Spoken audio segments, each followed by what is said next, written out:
Hello बच्चों। आज हम लोग स्टार्ट करने वाले हैं चैप्टर 4 फिजिक्स की CBSE class, work energy and power. बहुत ही इंपॉर्टेंट चैप्टर है, देखिएगा बहुत ही इंटरेस्टिंग है। इसीलिए हम लोग ये चैप्टर स्टार्ट करने वाले हैं और आप लोगों का ये फाइनल टर्म के लिए भी है, तो इसलिए इंपॉर्टेंट हो जाता है और बहुत ही सिंपल चैप्टर है, इजी चैप्टर है। तो बच्चों जो हमारे चैनल पर नए हैं, वीडियो लाइक कीजिए, सब्सक्राइब कर दीजिए, ताकि आपको क्या हो जाए, इसकी फायदा मिले, इसकी बेनिफिट मिले। तो चलिए बच्चों स्टार्ट करते हैं chapter 4 work energy and power. तो बच्चों देखिए, जनरली जो है बोलचाल की भाषा में हम लोग वर्क किसको बोलते हैं? आपने काम किया, कुछ भी काम किया वो वर्क हो गया। लेकिन वो फिजिक्स के सेंस में क्या वर्क है? आपके घर में पूछा जाता हो, अरे तुम क्या कर रहे हो? पढ़ रहे हैं। बोले पढ़ना काम है? बोले हाँ मम्मी पढ़ना भी एक काम है, लेकिन वो काम होता नहीं है, एक्चुअल में वो वर्क नहीं है in the sense of physics. तो वर्क क्या होता है, काम क्या होता है? बहुत सुनेंगे, मैं काम करके आ रहा हूँ, मैं ये करके आ रहा हूँ, मैं बहुत थक गया। अरे भाई तो वर्क क्या है? What is work? तो आज हम लोग एक्चुअल मीनिंग जानेंगे वर्क की, कि वर्क होता क्या है। तो चलिए देखिए जरा वर्क क्या होता है, और मैं पूरी कोशिश करूंगा ताकि आप वर्क को अच्छे से समझ जाए। तो टॉपिक देते हैं बच्चों, वर्क क्या है? ये वर्क। तो वर्क क्या होता है? मान लीजिए आप एक काम करने वाले को, ठीक है, वर्कर्स, मजदूर करने वाले को, मजदूरी करने वाले को लेके चले आए, और ये मान लीजिए दीवार है। अब इस दीवार को बोला गया, दया को नहीं बुलाया कि दया दरवाजा तोड़ दे, दया दीवार तोड़ दे। यदि दया से ये दीवार मान लीजिए नहीं टूटता है, ये मान लीजिए वाल है, ये वाल है, और ये दया को बोले तोड़ दे। किसको बोले? दया को बोले दया दरवाजा तोड़ दे। अब दरवाजा नहीं तोड़ पाया या दीवार नहीं तोड़ पाया, बेचारा परेशान परेशान, स्वेटिंग हो गया, नोज ब्लीडिंग हो गया, ठीक है, थक गया वो, फिर भी दीवार नहीं टूटा। इसका मतलब दया में कमजोरी नहीं, मतलब कि दया वो वर्क नहीं किया। तो सर इसका मतलब क्या है, समझ में नहीं आया। तो चलिए बच्चों समझाते हैं। मान लीजिए कोई ऑब्जेक्ट यहां पे रखा गया है, मान लीजिए कोई ऑब्जेक्ट है ये। अब इस पे आप क्या लगा दिए? फोर्स लगा दिए, और ये ऑब्जेक्ट सरक के चला गया कुछ डिस्टेंस, या कुछ डिस्प्लेसमेंट कवर किया, वो कुछ मूवमेंट हुआ उसमें इन द डायरेक्शन ऑफ फोर्स। इधर फोर्स लगाया, उसी डायरेक्शन में यदि मूवमेंट हो गया, तब इस कंडीशन में बोलेंगे कि नाउ ही डज वर्क। ये मान लीजिए यहाँ पे फोर्स लगाया। अब देखिए ये ऑब्जेक्ट था, ठीक है, यहाँ पे फोर्स लगाए। अब ये ऑब्जेक्ट सरक के इतने प्लेस पे, ये ए था, ये बी पोजीशन, तो ये ऑब्जेक्ट यहां से सरक के यहाँ पे चला गया, ठीक है। कितना डिस्टेंस ट्रेवल किया? एस डिस्टेंस ट्रेवल किया। कितना डिस्टेंस ट्रेवल किया? एस डिस्टेंस ट्रेवल किया। तो ये क्या वर्क हुआ? तो जी हाँ ये वर्क हुआ। फोर्स लगाए, ऑब्जेक्ट सरक के चला जाए कुछ 5 मीटर, 6 मीटर, 7 मीटर, तो वो कहलाता है कि वो वर्क है। मतलब फोर्स लगाए और ऑब्जेक्ट में डिस्प्लेसमेंट हो, तो वो क्या कहलाता है? वो कहलाता है वर्क। यही है वर्क। मतलब वर्क को बोले वर्क इज डिफाइंड एज, क्या है? Work is defined as. तो बोल सकते हैं इट इज डिफाइंड एज, या बोल सकते हैं वर्क इज डन, काम किया गया, ऐसे बोल सकते हैं। चलिए, वर्क इज डन मतलब काम किया गया। कैसे काम किया गया? तो वर्क इज डन व्हेन, क्या किया गया? वर्क, मतलब हम बोले वर्क इज डन मतलब काम खत्म हो गया, काम हो गया। कब? When the force is applied. Force को क्या किए हैं? अप्लाई किए हैं। फोर्स इज अप्लाइड, किसको अप्लाई किए हैं? फोर्स को। Work is done when the force is applied on an object. ये ऑब्जेक्ट है, इस पे फोर्स लगा दिए, तो ये क्या करेगा? इट डिस्प्लेसेस, वो डिस्प्लेस कर जाएगा, खिसक जाएगा। किधर खिसक जाएगा? इन the direction of force, in the direction of force, मतलब जिस डायरेक्शन में फोर्स लगा रहे थे उसी डायरेक्शन में डिस्प्लेसमेंट हो जाए, तब वो क्या कहलाता है? वो कहलाता है work. displaces in the direction of force which we apply,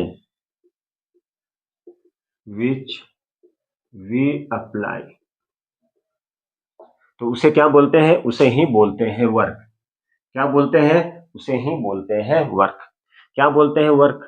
तो बोले कि काम किया गया, काम खत्म हो गया। कब खत्म हो गया? जब हम किसी भी ऑब्जेक्ट पे फोर्स लगा दिए, और फोर्स लगाने के बाद ऑब्जेक्ट खिसक के कहां चला गया? कुछ खिसका, कुछ डिस्टेंस खिसका, 5 मीटर, 7 मीटर। तो ये क्या कहलाया? यही कहलाता है वर्क। अब वर्क को कैसे लिखते हैं? तो देखिए, वर्क इक्वल टू फोर्स हो गया, और जो डिस्प्लेसमेंट होता है, क्या होता है? डिस्प्लेसमेंट। ये किसका? डिस्प्लेसमेंट। किधर? इन द डायरेक्शन ऑफ फोर्स। इसका मतलब वर्क क्या हो गया? Force into displacement in the direction of force. ये लिख सकते हैं, इन द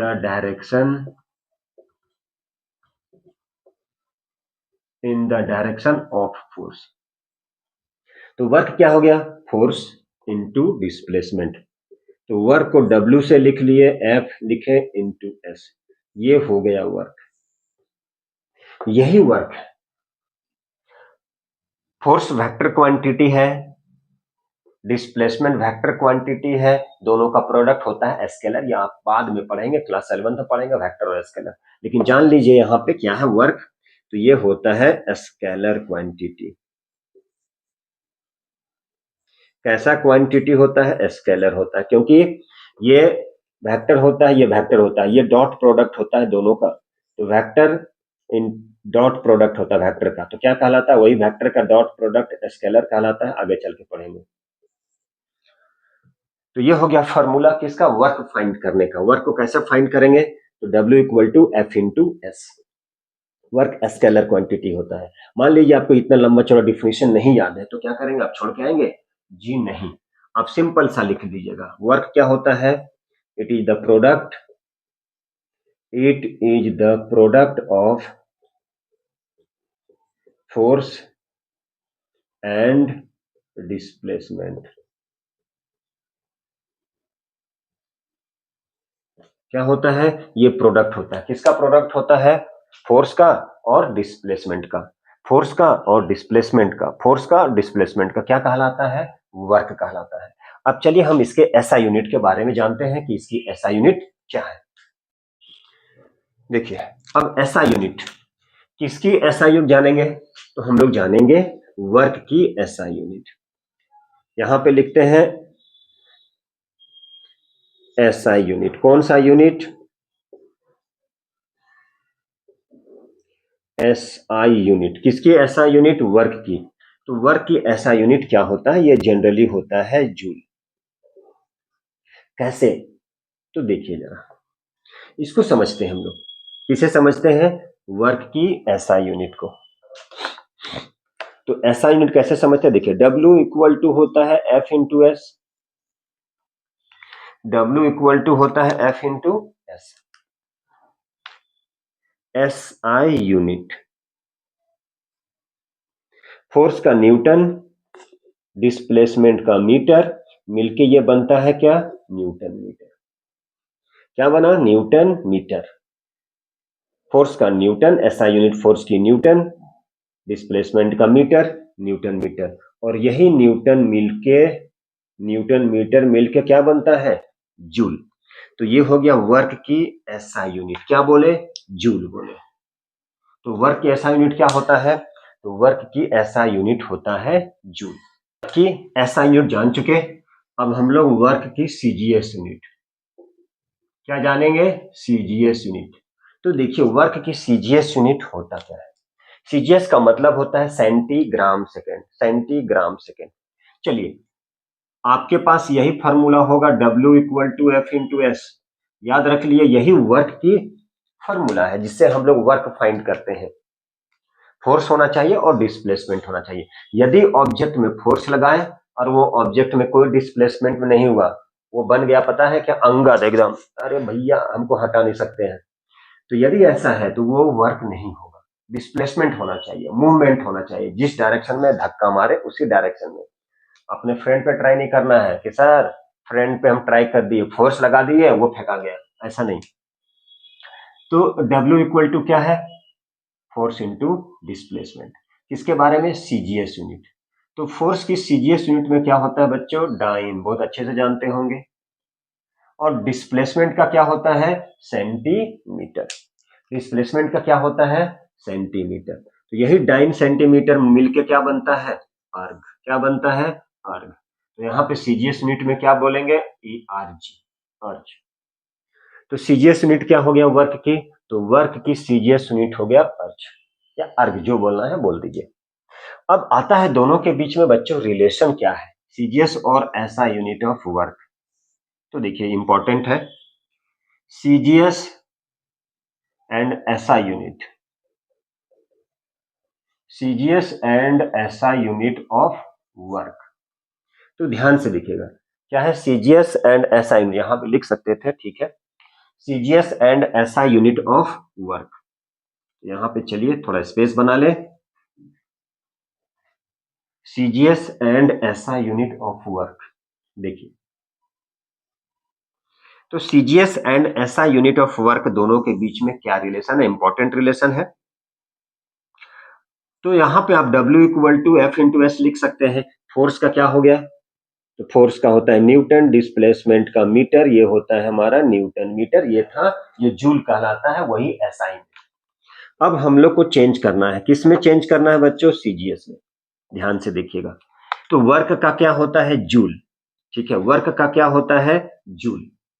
अब 1 न्यूटन याद रख लिए, 1 न्यूटन में क्या होता है, 10⁵ डाइन। 1 न्यूटन में कितना होता है, 10⁵ डाइन।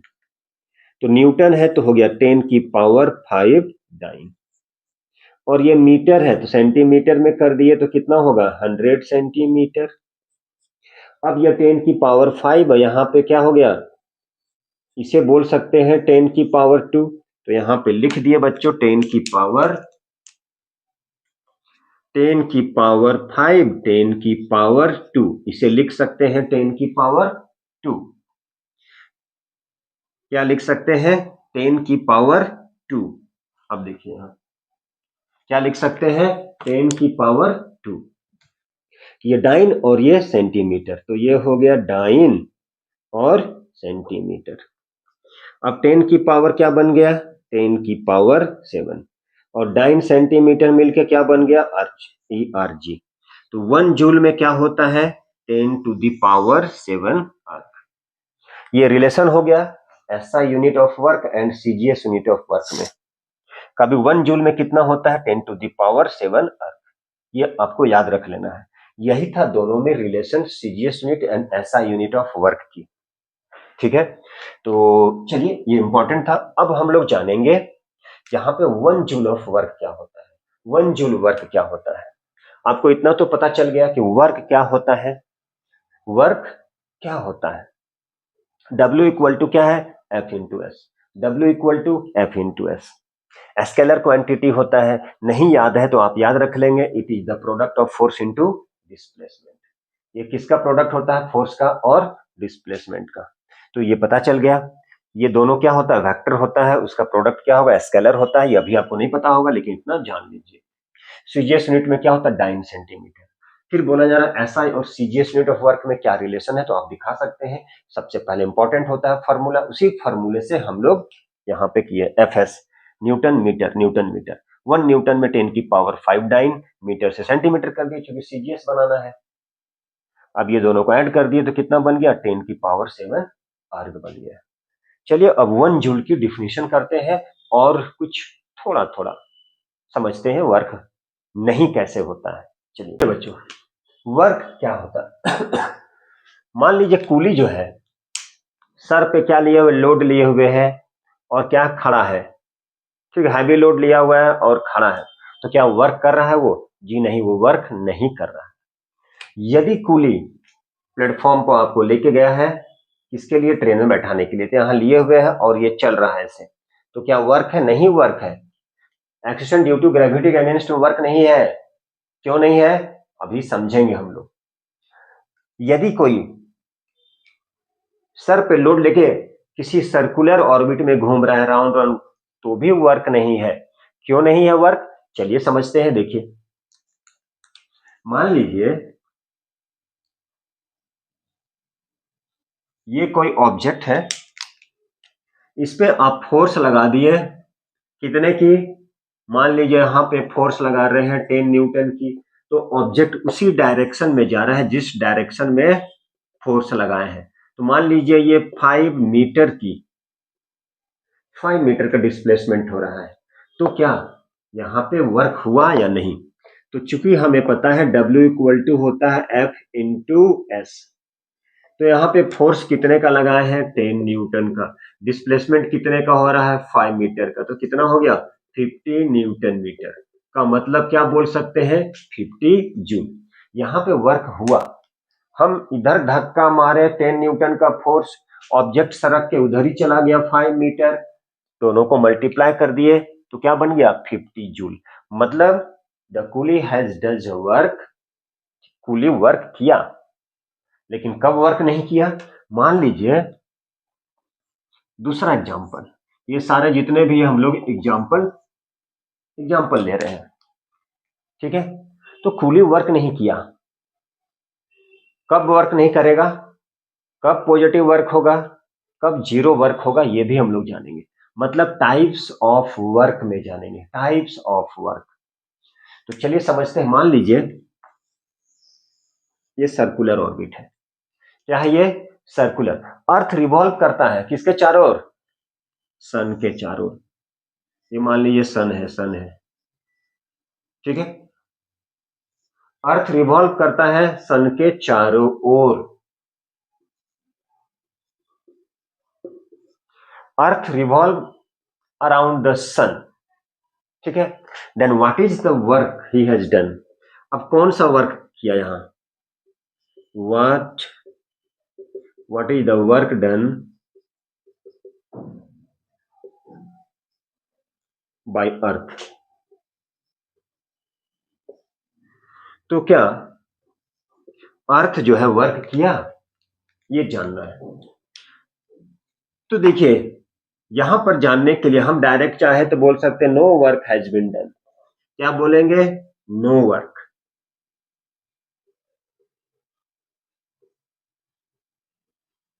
कोई वर्क नहीं किया, no work has been done, no work has been done, मतलब कोई वर्क नहीं किया। क्यों नहीं किया, क्योंकि सर्कुलर ऑर्बिट में देखिए जरा, मान लीजिए कोई ऑब्जेक्ट यहां पे है, सेम पाथ में, सेम पोजीशन में आ जाए, मतलब उस कंडीशन में डिस्प्लेसमेंट क्या होगा, जीरो। तो क्या हो गया ये, W equal to F into S. मान लीजिए फोर्स कुछ भी लगाया, डिस्प्लेसमेंट जीरो हो गया, तो क्या वर्क होगा, नहीं होगा। क्यों नहीं होगा, क्योंकि डिस्प्लेसमेंट वहां पर जीरो हो गया। किसी भी सर्कुलर ऑर्बिट में इनिशियल और फाइनल पोजीशन सेम हो जाता है। तो सर्कुलर पाथ में यदि कोई भी object round the circular path move कर रहा है, चल रहा है, जैसे अर्थ के बारे में लिए सन के चारों ओर चल रहा है, तो कोई वर्क नहीं किया वो। क्यों नहीं किया, ही डजंट वर्क, क्योंकि डिस्प्लेसमेंट क्या हो गया, in that condition displacement is zero. क्यों जीरो, कोई वर्क नहीं हुआ, इनिशियल और फाइनल पोजीशन सेम हो गया, तो कोई वर्क नहीं हुआ। यदि वर्क नहीं हुआ इसका मतलब उसमें कोई डिस्प्लेसमेंट नहीं है, कोई डिस्प्लेसमेंट नहीं हुआ इसमें कोई वर्क नहीं किया, तो मतलब यहाँ पे क्या हो जाएगा, कोई वर्क नहीं होगा। आगे चल के इसके बारे में बहुत सारे डिटेल हम लोग बात करेंगे, पॉजिटिव, नेगेटिव और जीरो वर्क के बारे में। तो चलिए अब हम लोग नेक्स्ट चलते हैं और कुछ एग्जांपल लेते हैं, कुछ सॉल्व करते हैं, उसके बाद चलते हैं टाइप्स ऑफ वर्क में। चलिए बच्चों, अब वर्क जो है किस पे डिपेंड करता है ये देखते हैं हम लोग। वर्क डिपेंड्स अपॉन, तो एक चीज याद रख लिए, वर्क किस पे डिपेंड करता है, कुछ नहीं भी पता है तो एक चीज याद रख लिए, जो फॉर्मूला होता है, फॉर्मूला क्या है, W equal to F into S. मतलब किस पे डिपेंड करेगा वर्क, तो पहला है फोर्स पे, मतलब बोल सकते हैं इसे मैग्नीट्यूड ऑफ फोर्स, कितना अमाउंट में लग रहा फोर्स, तो इसे बोल सकते हैं मैग्नीट्यूड ऑफ फोर्स। दूसरा बोल सकते हैं डिस्प्लेसमेंट, क्या बोल सकते हैं, डिस्प्लेसमेंट, ये दो चीज पे डिपेंड करता है वर्क। कैसे? मान लीजिए कोई फोर्स ही ना लगाए तो ऑब्जेक्ट ही नहीं मूव करेगा, मतलब फोर्स नहीं लगेगा। यदि फोर्स नहीं लगाए तो वर्क भी नहीं होगा, मतलब नो वर्क। यदि डिस्प्लेसमेंट ना हो, ऑब्जेक्ट सरके ही ना, मतलब नो वर्क। तो इस दोनों कंडीशन में भी क्या होता है? वर्क नहीं लगेगा, वर्क जीरो वर्क होता है। तो वर्क किस पे डिपेंड करता है? Magnitude of force and displacement. Displacement में भी डिपेंड करता है। यदि ऑब्जेक्ट मूव ना करे, स्थिर रह जाए, मतलब कोई वर्क ही ना हुआ। तो अभी तक आप लोगों को देखिए जरा, दो चीज है, लेकिन आगे चल के हम बताएंगे ये तीन चीज पे डिपेंड करता है। अब कैसे तीन चीज पे डिपेंड करता है, इसके लिए हम लोग जानेंगे actual formula of the work. Work की एक्चुअल फार्मूला सबसे इंपॉर्टेंट है। ये एक्चुअल फार्मूला ऑफ वर्क, ये इंपॉर्टेंट था जानना। इसी पे हम लोग पॉजिटिव वर्क, नेगेटिव वर्क और जीरो वर्क भी डिफाइन करेंगे। ठीक है, चलिए अब यहां पे देखिए, ये वर्क किस पे डिपेंड करता है, तो आपको पता चल गया दो चीज पे डिपेंड करता है। चलिए और एक चीज जानते हैं, 1 जूल ऑफ वर्क क्या होता है? तो बोलेंगे 1 joule of work is done. 1 joule of work is done, क्या? 1 जूल। तो यहां पे जानेंगे 1 जूल ऑफ वर्क क्या होता है। 1 joule of work, 1 joule of work. तो 1 जूल ऑफ वर्क क्या होता है? देखिए, कुछ नहीं, आपको ये फॉर्मूला एकदम बैठ जाना चाहिए दिमाग पे कि W इक्वल टू क्या होता है? F into S. W equal to क्या होता है? F into S. अब वर्क की ऐसा यूज होता है जूल, तो यहाँ पे लिख दिए जूल। फोर्स का होता है न्यूटन, तो लिख दिए 1 न्यूटन, चूंकि 1 जूल का 1 मीटर। देखिए जरा, यही डिसाइड करता है, यही डिफाइन करता है 1 जूल। वर्क का जूल होता है, जूल लिख दिए। फोर्स का न्यूटन होता है, न्यूटन लिख दिए। डिस्प्लेसमेंट का मीटर होता है, मीटर। तो डिस्प्लेसमेंट कितना है? मीटर। यहाँ पे 1 मीटर कर दिए। फोर्स का न्यूटन था तो 1 न्यूटन कर दिए। वर्क था 1 जूल तो 1 जूल कर दिए, क्योंकि 1 जूल चाहिए था डेफिनेशन। अब इसको डिफाइन करते हैं कि 1 जूल क्या है। हम बोलेंगे 1 joule of work is done, 1 joule काम हुआ जब 1 न्यूटन का फोर्स लगाए ऑब्जेक्ट पे और 1 मीटर डिस्प्लेस किया। कैसे? तो देखिए जरा, हम क्या बोलेंगे इस चीज को, इसी से हम लोग किए हैं। हम लोग क्या बोलेंगे? व्हेन, क्या लगाएंगे? When the force of 1 newton is applied on an object is displaces 1 metre. क्या बोलेंगे? 1 joule, 1 joule of work, 1 joule of work is done. 1 joule of work, कितना वर्क? 1 जूल। तो क्या लिखेंगे? 1 जूल। क्या लिखेंगे? 1 joule. 1 joule of work is done when 1 Newton of force, 1 Newton of force is applied। कितने का? 1 न्यूटन का। 1 Newton of force is applied, 1 Newton of force is applied,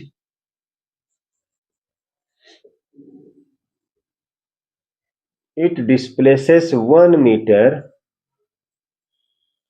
in the direction of force, in the direction of force। देखिए क्या बोले? 1 joule of work, 1 joule of work is done, 1 joule काम हुआ। कब? When 1 newton of force is applied. कितने का लगा रहे हैं? 1 न्यूटन का। कितने का फोर्स लगा रहे हैं? 1 न्यूटन का force. 1 newton of force is applied, it displaces 1 metre. कितना मीटर डिस्प्लेस किया? 1 मीटर। मतलब मान लीजिए कोई ऑब्जेक्ट है, यहां पे लगा दिए 1 न्यूटन और ये चला गया, कितना दूर चला गया? 1 मीटर। ये सड़क के 1 मीटर चला गया, मतलब डिस्प्लेसमेंट 1 मीटर हुआ। तो वो क्या कहलाया? वही कहलाया 1 जूल ऑफ वर्क। तो चलिए 1 जूल ऑफ वर्क भी जान गए। अब एक्चुअल फार्मूला, तो सर ये एक्चुअल फार्मूला क्या होता है? तो देखिए जरा एक्चुअल फार्मूला क्या होता है। बहुत ही इंपॉर्टेंट फार्मूला है। एक्चुअल फार्मूला होता है एक्चुअल फार्मूला ऑफ वर्क। मान लीजिए यही आपकी BMW कार है, ठीक है, और मान लीजिए ये BMW आपकी कार है। अब कार का चक्का टूट गया, कार का इंजन खराब हो गई है, तो आप क्या करेंगे, यहाँ पे रस्सी बांध लेंगे, ऐसे क्या करेंगे, ये फोर्स लगा दिया। मान लीजिए यहाँ पे अपने आप को समझ लीजिए कि आप यहाँ पे खड़े हैं, ठीक है, आप यहाँ पे क्या है, खड़े हैं।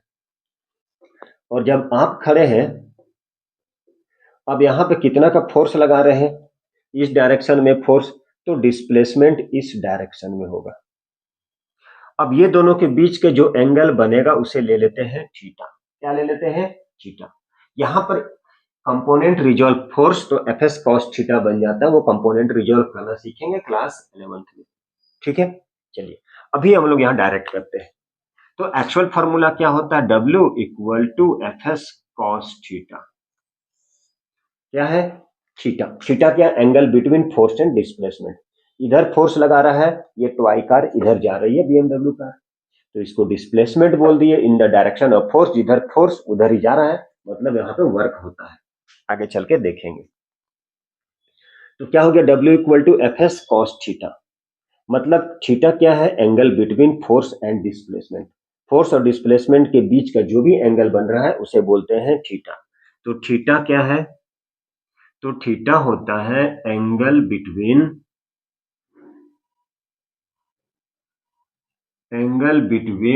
Force and displacement. Angle between force and displacement, ये हो गया एक्चुअल फॉर्मूला। क्या, एफ एस कॉस थीटा, ठीक है। ये देखेंगे कि ये दोनों के बीच में कितने डिग्री का एंगल बन रहा है, ठीक है।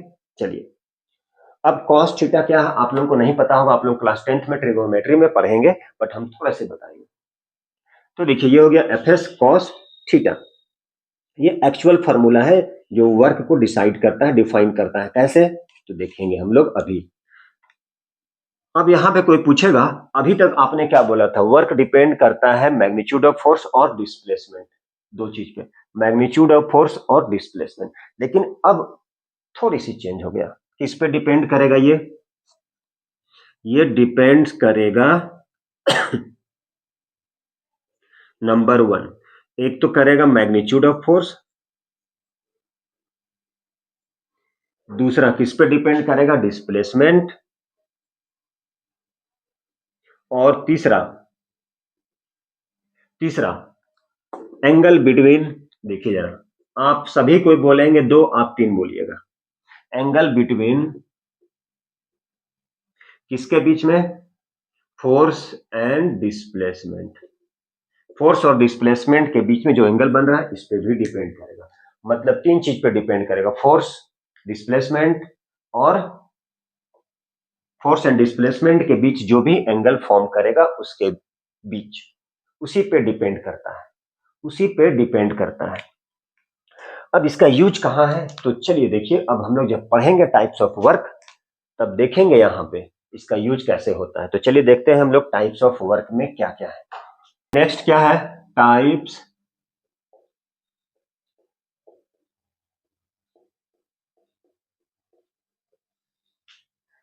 Of work. क्या बच्चों, ये टाइप्स ऑफ वर्क। तो देखिए टाइप्स ऑफ वर्क में क्या होता है, पॉजिटिव वर्क, नेगेटिव वर्क, और एक होता है जीरो वर्क। क्या हो गया, पॉजिटिव वर्क, निगेटिव वर्क और जीरो वर्क।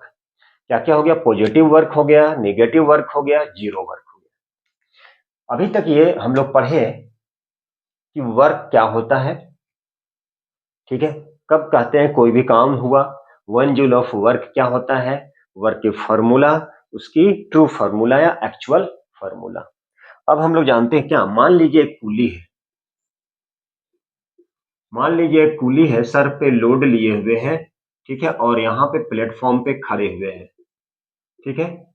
तो प्लेटफॉर्म पे खड़े हुए हैं, तो क्या ये काम कर रहा है या नहीं कर रहा है, क्या ये कूली इस प्लेटफॉर्म पर चल रहा है, क्या वो वर्क किया कि नहीं किया? यदि कूली प्लेटफॉर्म पे खड़े हैं लोड लेके, इसका मतलब कोई वर्क नहीं किया। क्यों नहीं किया, क्यों नहीं किया ये जानेंगे हम लोग। अच्छा, अब क्यों वर्क किया ये भी जानेंगे। जब कूली अपने सर पे लोड लेके जब ग्रेविटी के अगेंस्ट जी नीचे ऊपर क्यों जा रहा है, मतलब वो वर्क किया। उस कंडीशन में क्या हुआ, he has does a work. तो चलिए हम लोग देखते हैं कि पॉजिटिव वर्क होता क्या है। उसके बाद धीरे धीरे सारा टाइप्स करते हैं, फिर न्यूमेरिकल्स करेंगे। अब देखिए आप पॉजिटिव वर्क के बारे में। तो पॉजिटिव वर्क क्या होता है, यह है पॉजिटिव वर्क। मान लीजिए कोई ऑब्जेक्ट है, इस डायरेक्शन में फोर्स और डिस्प्लेसमेंट भी उसी डायरेक्शन में हो। मान लीजिए कोई ऑब्जेक्ट को हम खींच रहे हैं अपनी ओर, वो ऑब्जेक्ट सरक के हमारी ओर आ जाए, मतलब वो क्या हो गया, वो हो गया पॉजिटिव वर्क। मतलब डिस्प्लेसमेंट जो है is in the direction of force. यदि डिस्प्लेसमेंट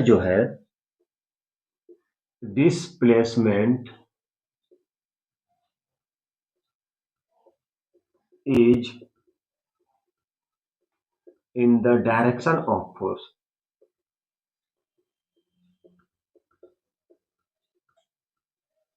यदि डिस्प्लेसमेंट किसके डायरेक्शन में हो, फोर्स के डायरेक्शन में, जिधर फोर्स लगा रहे हैं उसी डायरेक्शन में, तब वो क्या हो जाएगा, तब वो हो जाएगा पॉजिटिव वर्क।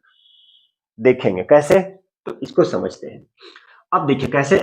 आप तो एक फॉर्मूला F इंटू एस ये तो पता ही था। अब एक नया फॉर्मूला भी पता चल गया, actual formula W equal to F S cos theta. तो यहाँ पे लिखेंगे W equal to F into S into cos theta. तो कॉस थीटा क्या है, फोर्स और डिस्प्लेसमेंट के बीच बनने वाला एंगल। फोर्स और डिस्प्लेसमेंट, तो यहाँ फोर्स भी उधर, डिस्प्लेसमेंट भी उधर, कितने का एंगल बन रहा है, तो सर नल्ला। एंगल वैसे नहीं बनता है जब दो रे मीट करता है। तो यहाँ कितने का एंगल बनेगा, सर एंगल नहीं बनेगा, मतलब थीटा हो गया 0। अब इस पे वैल्यू डाल दीजिए, ये हो गया cos 0। अब cos 0 की वैल्यू क्या होता है, तो उसकी वैल्यू होता है 0। cos 0 की वैल्यू क्या होता है, 0। अब ये मिलके मल्टीप्लाई करेंगे तो क्या बन गया, नल्ला 0। मतलब कैसा वर्क हो गया, 0 वर्क हो गया। कैसा वर्क हो गया वो, 0 वर्क। ओ सॉरी, एक मिनट क्या, हाँ cos 0 सॉरी, sin 90 और cos की वैल्यू। तो यहाँ पे cos 0 है, तो cos 0 की वैल्यू क्या हो गया, 1। अब इसको याद रख लेंगे, मतलब जिस डायरेक्शन में फोर्स उसी डायरेक्शन में डिस्प्लेसमेंट, तो क्या हो गया, पॉजिटिव वर्क। क्योंकि यहाँ cos 0, देखिए इसको याद रख लीजिएगा थोड़ी सी, ये 0 हो गया, 30 हो गया, 45 हो गया, 60 हो गया, 90। तो यहाँ पे ये हो गया साइन, ये हो गया कॉस। साइन 0 की 0, 1/2, 1/√2, √3/2, 1।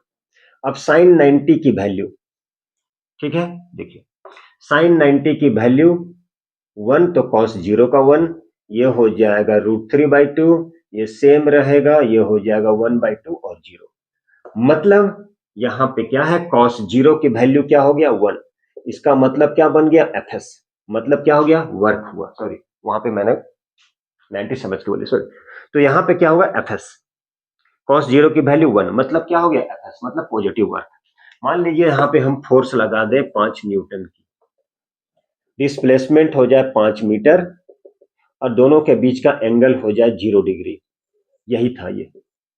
तो एफ एस कॉस थीटा, मतलब cos 0 की वैल्यू 1, मिलके क्या हो गया, एफ एस। एफ एस का मतलब मान लीजिए 10 5 जा 25, मतलब 25 जूल। ये होता है वर्क, मतलब पॉजिटिव वर्क।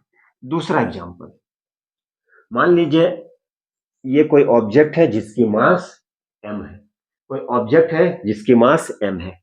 तो ये किस कंडीशन में, ये फ्री फॉल, जब कोई ऑब्जेक्ट क्या कर रहा है, फॉल कर रहा है ग्रेविटी पे, तो उसे बोलते हैं फ्री फॉल। तो m मास का कोई ऑब्जेक्ट है, ठीक है, ए पॉइंट से बी पॉइंट में, मान लीजिए यहाँ पे बी पॉइंट है, इस बी पॉइंट में क्या हो गया, कोई ऑब्जेक्ट है, उसे छोड़ दिए हम लोग h हाइट से। अब नीचे तो ग्रेविटी लगेगा, मतलब कहाँ जा रहा है वो, ग्रेविटी पे जा रहा है, ग्रेविटी के अंडर, इसका मतलब h हाइट, इसका मतलब क्या है, ये वर्क कर रहा है।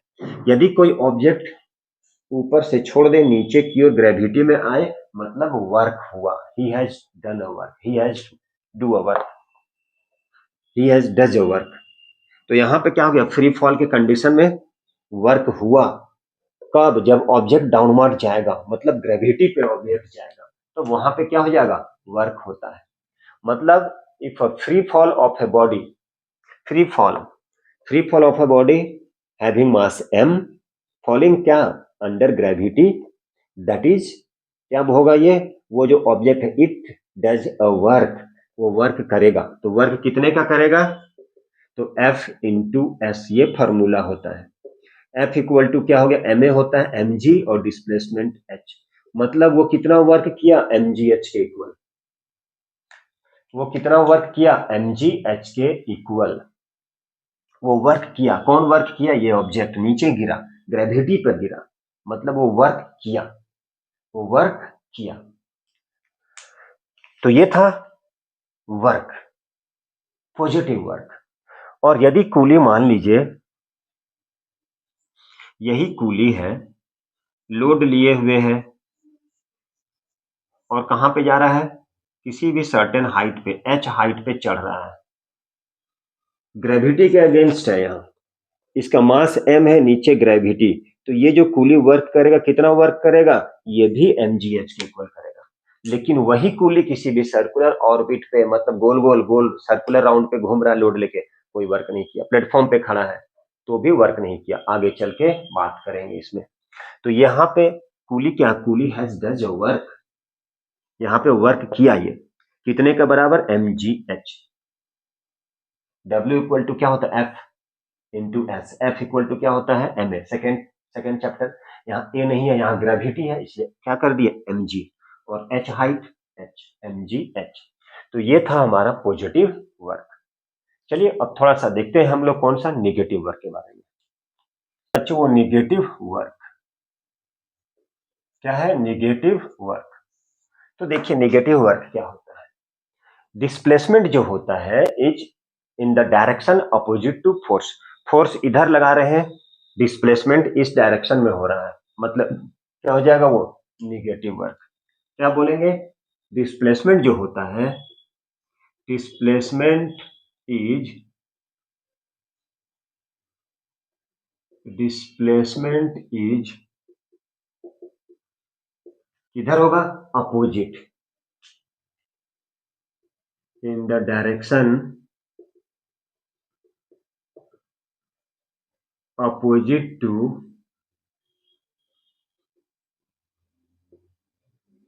फोर्स। डिस्प्लेसमेंट क्या होता है, in the direction opposite to force. Displacement क्या होता है, यहां पे डायग्राम, मान लीजिए कोई ऑब्जेक्ट है, इस पे इधर फोर्स लगाए और डिस्प्लेसमेंट क्या हो जाए, इस डायरेक्शन में हो जाए, इधर फोर्स लगाए, मान लीजिए ऐसे था, फोर्स इधर, डिस्प्लेसमेंट इधर, तो ये दोनों के बीच में कितने डिग्री का एंगल बनेगा, 180 डिग्री। कितने का, 100। तो W इक्वल टू क्या होता है, एफ एस कॉस थीटा, तो हो गया एफ एस कॉस 180 डिग्री, और इसकी वैल्यू होता है -1, तो क्या हो जाएगा, -Fs। मतलब कैसा वर्क होगा, निगेटिव वर्क होगा। मतलब फोर्स लगाए, उसके अपोजिट डायरेक्शन में कोई ऑब्जेक्ट मूव करे, डिस्प्लेस करे, तो वो क्या कहलाता है, वो कहलाता है negative work. Direction is in the direction, direction is ऐसे करते हैं, डायरेक्शन इज डायरेक्ट करते हैं, द अपोजिट, डायरेक्शन क्या है, इज अपोजिट टू फोर्स, मतलब डिस्प्लेसमेंट क्या है, इज,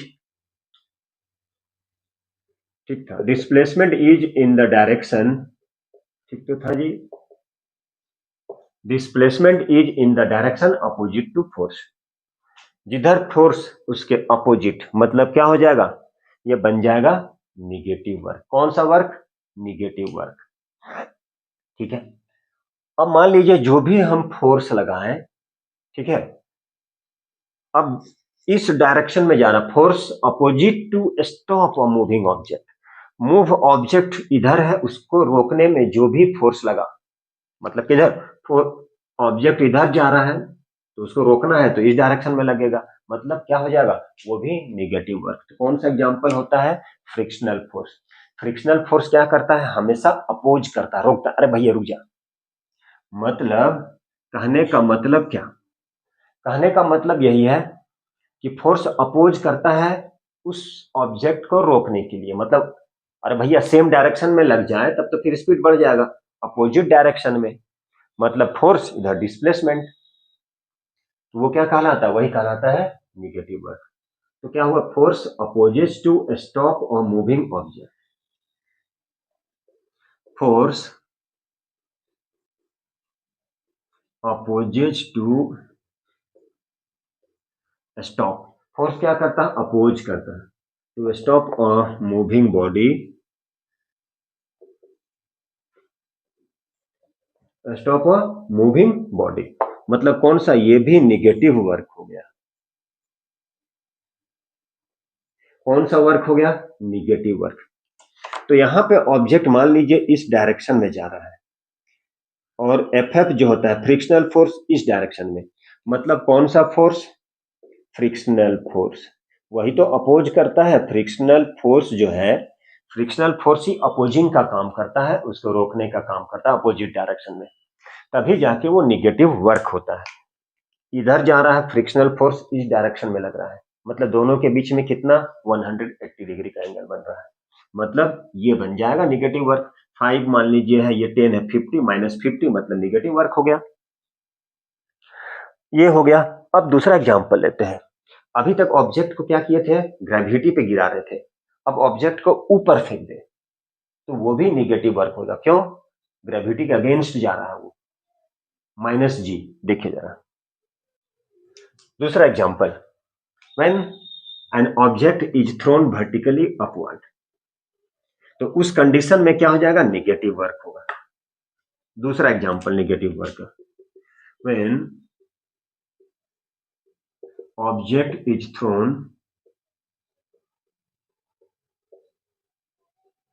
वर्टिकली अपवर्ड,